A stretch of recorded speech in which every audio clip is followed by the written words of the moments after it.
to share good news with you. You see, my heart is to encourage those who have yet to experience what God is really like. Maybe you've gone to church your whole life. You know the Bible, you know what you're supposed to know, but you haven't experienced the revelation in your heart quite yet, and that's okay.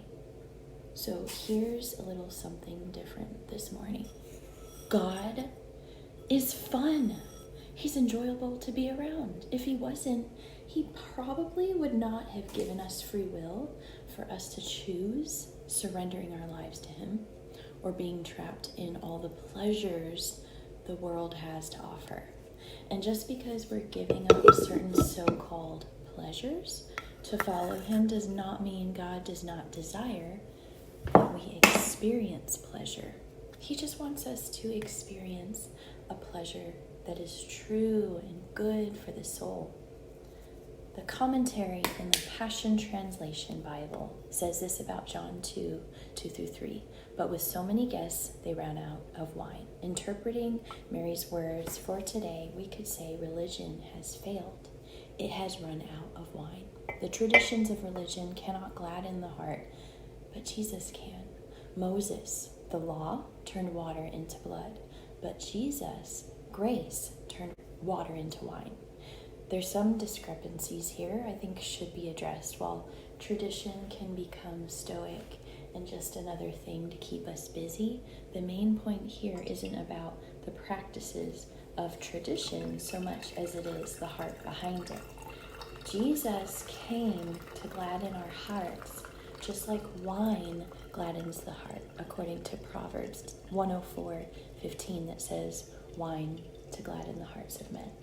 So people get so wrapped up in what needs to be done that they forget the heart of the gospel, which is relationship. God knows he would rather people choose him than to be forced to choose him. And he enjoys union with us. So his heart for humanity is that they would be reconciled to him. Why would he then decide that pleasure and fun is out of the question? Jesus is the new wine. It says so in scripture, and wine gladdens the heart. Have you had an encounter with the joy of the Lord? Some churches don't recognize that heaven isn't going to be just one long droning worship song that we are stuck in for all eternity. We will worship, but as you continue to learn about what true worship is, it's not just about singing songs, it's about what's in your heart. It's about living a life that is filled with worship. The scriptures say, do everything unto the Lord. That is a life of worship. Whether you are changing diapers, washing dishes, enjoying a meal with friends, those are acts of worship. Taking a hike in the mountains is an act of worship. If you do it with God, going to the movie theaters is an act of worship. If you do it with God.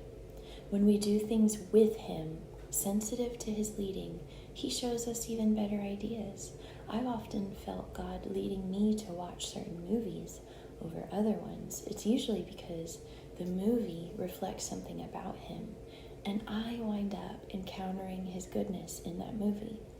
God can show us what outfit to wear for the day. He is so brilliant in his ideas, yet because we don't trust his heart, we don't turn to him to lead us in those things. I sometimes go grocery shopping with him, and he helps me control myself when I want to buy more than we need.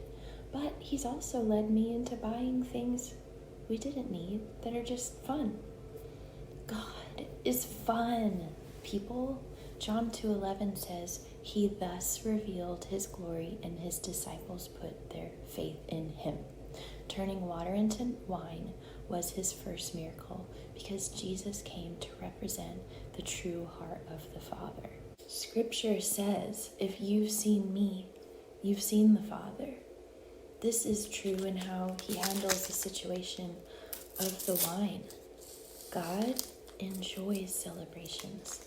And when we tune into the true nature of God, it becomes a war stance against all the enemy throws at us.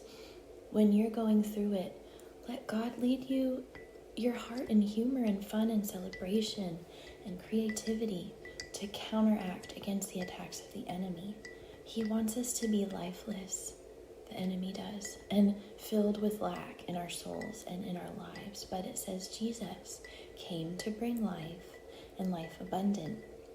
So we enjoy the life abundant by seeking after God, whose first miracle was done by turning water into wine for a wedding that almost ran out of it. God's heart for you is that you would know that He is good. He gives good things, including wine, to gladden your heart. But that wine is Jesus. So I pray, God, whoever is listening to this message would receive an encounter with the joy of the Lord. May it happen to them the way it has happened for me, in exchange for mourning into gladness and sorrow for joy. Lift off the weight of the world. Give them your yoke that is easy, the yoke that is a weight that feels comforting and safe like a weighted blanket that would put their hearts at ease. Hope this blesses you, and have a wonderful, supernaturally joy-filled day.